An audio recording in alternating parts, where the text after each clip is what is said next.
సిరిసిల్లలో బీజేపీ జిల్లా అధ్యక్షుడు రెడ్డబోయిన గోపి మీడియా సమావేశం. జిల్లాలో 2 నియోజకవర్గాల్లో భారతీయ జనతా పార్టీ జెండా ఎగురవేసేందుకు ప్రయత్నం చేస్తా. పట్టభద్రుల్ని ఓటు అడిగే హక్కు కాంగ్రెస్ పార్టీకి లేదు. ఎన్నికల ముందు చాలా హామీలు ఇచ్చారు. ఏ ఒక్క హామీని కూడా నెరవేర్చలేదు. పట్టభద్రులు ఉపాధ్యాయులకు ఏ కష్టం ఎదురైనా భారతీయ జనతా పార్టీ ఉంటుంది. ఉపాధ్యాయులందరూ మల్క కొమరయ్యకు ఓటు వేసి గెలిపించాలి. గ్రాడ్యుయేట్స్ అంజురెడ్డిని గెలిపించాలి. ఇప్పుడున్న ఎమ్మెల్సీ ఎన్నికల్లో 3 స్థానాలను కైవసం చేసుకుంటామన్నారు.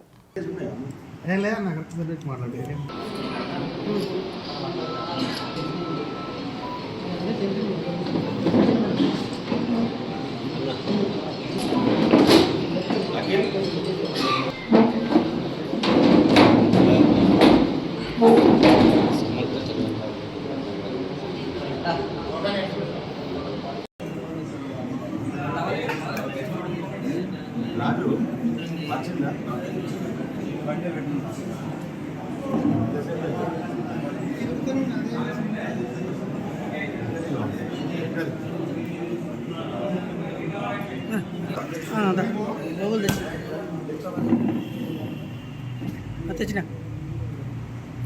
పత్రికేయ మిత్రుల సమావేశంలో జిల్లా అధ్యక్షులుగా మొట్టమొదటిసారి ఈ సమావేశం నిర్ణయించడం జరుగుతుంది. ఈరోజు భారతీయ జనతా పార్టీలో కష్టపడిన వాళ్లకు ఫలితం ఉంటుందన్న దానికి ఇది ఒక నిదర్శనం. సామాన్య కార్యకర్త స్థాయి నుండి ఈరోజు ఈ స్థాయికి నాకు భారతీయ జనతా పార్టీ అవకాశం కల్పించింది. దీనికి గాను సహకరించిన కేంద్ర హోంశాఖ సహాయ మంత్రి గౌరవ పార్లమెంట్ సభ్యులు బండి సంజయ్ కుమార్ గారికి, రాష్ట్ర అధ్యక్షులు కిషన్ రెడ్డి గారికి, అదే రకంగా మాజీ అధ్యక్షులు ప్రతాప రామకృష్ణ గారికి హృదయపూర్వకంగా నమస్కారాలు తెలియజేసుకుంటున్నాం. రానున్న రోజుల్లో భారతీయ జనతా పార్టీని బలోపేతం చేస్తూ 2 నియోజకవర్గాలలో భారతీయ జనతా పార్టీ జెండాను ఎగరవేసే ప్రయత్నం చేస్తా అని చెప్పి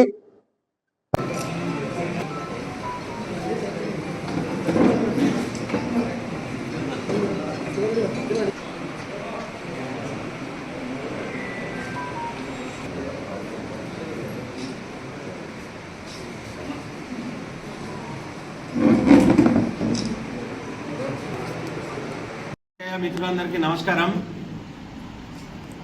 మరి రోజు ఈ పాత్రికేయ మిత్రుల సమావేశంలో జిల్లా అధ్యక్షునిగా మొట్టమొదటిసారి ఈ సమావేశం నిర్ణయించడం జరుగుతుంది.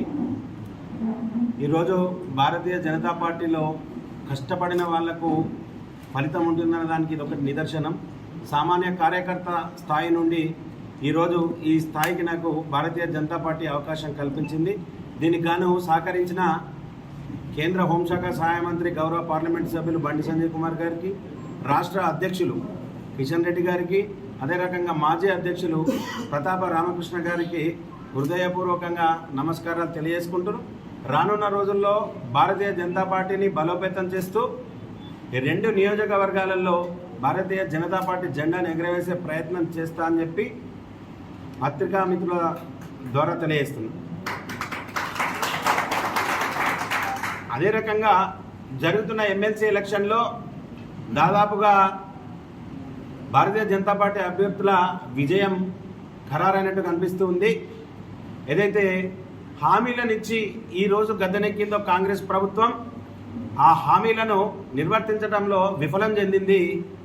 ఏదైతే గ్రాడ్యుయేట్స్ చూసుకున్నట్టయితే పట్టభద్రుల విభాగంలో 4,000 రూపాయల నిరుద్యోగ భృతి ఇస్తా అన్నారు.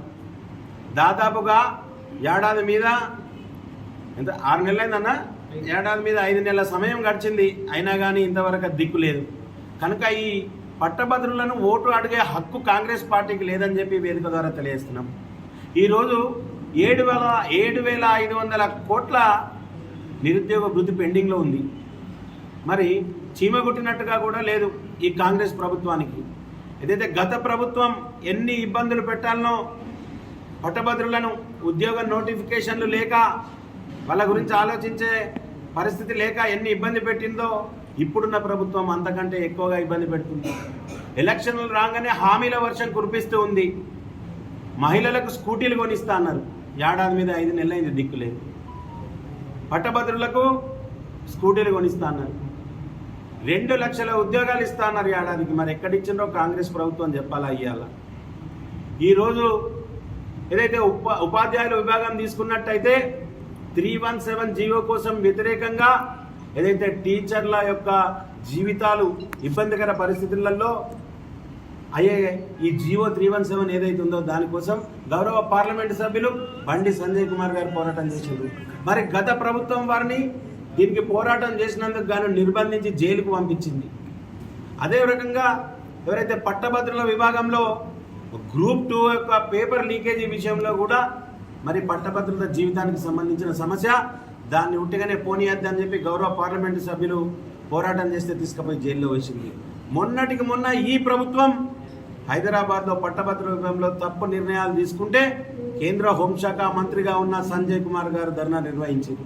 మరి ఈ రకంగా పట్టభద్రులకు కానీ ఉపాధ్యాయులకు కానీ ఏ పరిస్థితిలో కష్టం ఎదురైనా కానీ భారతీయ జనతా పార్టీ వెన్నంటూ ఉంది.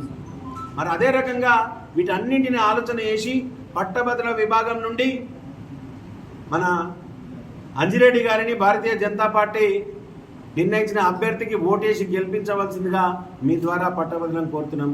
అదే రకంగా ఉపాధ్యాయ విభాగంలోకి తీసుకున్నట్టయితే మరి పాత సిపిఎస్ విధానంతో పెన్షన్ నడుస్తుంది. దాన్ని రద్దు చేయమంటే రద్దు చేసే పరిస్థితిలో ప్రభుత్వం లేదు. ఈరోజు ఉపాధ్యాయులకు 4 డిఏలు పెండింగ్ ఉన్నాయి. కాంగ్రెస్ ప్రభుత్వం దోపిడీ చేస్తుంది కనుక ఉపాధ్యాయులకు డిఏ ఇచ్చేందుకు డబ్బులు లేవాడు. మరి మా ఎమ్మెల్సీ అభ్యర్థి మల్క కొమరయ్య గారు మరి వారు ఏదైతే టీచర్లకు సమస్యలు ఉన్నాయో వాటి పట్ల నేను పోరాటం చేస్తా, ప్రభుత్వం పైన తిరగబడి పోరాటం చేసి మీకోసం నిలబడతా అని వారు హామీ ఇస్తున్నారు. కనుక తప్పకుండా ఉపాధ్యాయులందరూ ఆలోచన చేసి భారతీయ జనతా పార్టీ ఎవరినైతే అభ్యర్థిగా పెట్టిందో మల్క కొమరయ్య గారికి ఓటేసి గెలిపించగలిసిందిగా తమ ద్వారా విజ్ఞప్తి చేస్తున్నాం. రానున్న రోజుల్లో భారతీయ జనతా పార్టీని బలోపేతం చేస్తాం. ఏ రకంగానైతే దేశంలో హర్యానా భారతీయ జనతా పార్టీ కైవసం చేసుకుందో, ఏ రకంగానైతే ఢిల్లీ కైవసం చేసుకుందో, అదే రకంగా ఈ 3 ఎమ్మెల్సీ స్థానాలను కూడా తెలంగాణ రాష్ట్రంలో కైవసం చేసుకుంటాం. తప్పకుండా ప్రజలందరూ ఆలోచిస్తున్నారు. దొంగ హామీలతోటి గదనెక్కిన కాంగ్రెస్ ప్రభుత్వం ఏదైతుందో ఆ హామీలను నిర్వర్తించలేక విఫలమైంది. మరి రానున్న రోజుల్లో ప్రతిపక్ష పార్టీ భారతీయ జనతా పార్టీగా నిర్ణయం చేసేందుకు ప్రజలు సిద్ధంగా ఉన్నారు. ఈ రకంగా ముందుకు పోయినట్టయితే ఇప్పుడున్న ఎమ్మెల్సీ ఎలక్షన్లో కూడా 3 స్థానాలు కైవసం చేసుకుంటాం. వీళ్ళందరూ ఖరారు చేసిండ్రు ప్రజలు.